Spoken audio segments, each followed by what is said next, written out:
కార్యసిద్ధికి కారణాలైన కన్నతల్లి మాటలను ధ్రువుడు ఆలకించాడు. మనస్సును గట్టిపరుచుకున్నాడు. పట్టణం నుండి బయటికి నడిచాడు.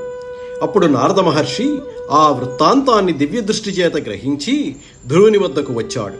అతని కోర్కె తెలుసుకుని ఎల్ల పాపాలను పారదోలే తన చల్లని చేతితో ధ్రువకుమారుని శిరస్సును స్పృశించాడు.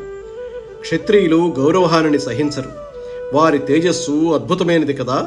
ఇతడు పసివాడు అయినప్పటికీ పినతల్లి పలికిన దుర్వాక్కులు మనసులో ఉంచుకుని నగరం నుంచి బయటికి వెళ్ళిపోతున్నాడు అని మనస్సులో ఆశ్చర్యపడి ఈ విధంగా అన్నాడు: నాయనా, సకల సంపదలు కలిగిన గృహాన్ని విడిచి ఒంటరిగా ఎక్కడికి పోతున్నావు?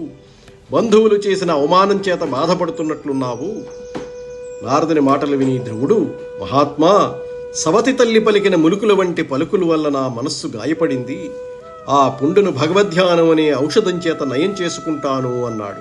ఆ మాటలు విని నారదుడు ధ్రువునితో: నీవు పసివాడవు, ఆటపాటలతో ఎక్కువ మక్కువ చూపే వయస్సు నీది. ఈ వయస్సులో గౌరవాలు పట్టించుకునే పని లేదు. ఒకవేళ మంచి చెడు నిర్ణయించే అలాంటి వివేకం నీకు ఉన్నప్పటికీ నీవు దుఃఖపడకూడదు. సుఖదుఖాలు మానవులకు పూర్వం తాము చేసిన కర్మలను బట్టి కలుగుతూ ఉంటాయి. వాటిని అనుభవించక తప్పదు. తెలివిగలవాడు తనకు కలిగిన సుఖదుఖాలు దైవ సంకల్పం వల్ల కలిగినవి అని భావిస్తాడు. దైవం ఇచ్చిన దానితోనే తృప్తి పొందుతాడు. మీ తల్లి చెప్పిన యోగ మార్గాన్ని అనుసరించి భగవంతుని అనుగ్రహం పొందాలని నీవు అనుకుంటున్నావు. కానీ ఆ యోగ మార్గం చాలా కష్టంతో కూడుకున్నది. యోగీంద్రులు పెక్కు జన్మలలో నిస్సంగులై తీవ్రమైన సమాధి యోగాన్ని అభ్యసించారు. అయినప్పటికీ ఆ దేవుని స్వరూపాన్ని తెలుసుకోలేకుండా ఉన్నారు. ఆ హరిని ఆరాధించడం చాలా కష్టము. కాబట్టి వ్యర్థమైన ఈ ప్రయత్నాన్ని విరమించుకొని మోక్షమందు నీకు కోరిక ఉన్నట్లయితే ముసలితనంలో అందుకోసం ప్రయత్నించు. దైవవశాన సుఖదుఖాలు రెంటిలో ఏది కలిగినా మనస్సులో సంతోషించేవాడు విజ్ఞాని అనిపించుకుంటాడు. గుణవంతుని చూచి సంతోషించాలి, గుణహీనుని చూచి జాలిపడాలి. తనతో సమానుడైన వారితో మాత్రమే స్నేహం చేయాలి.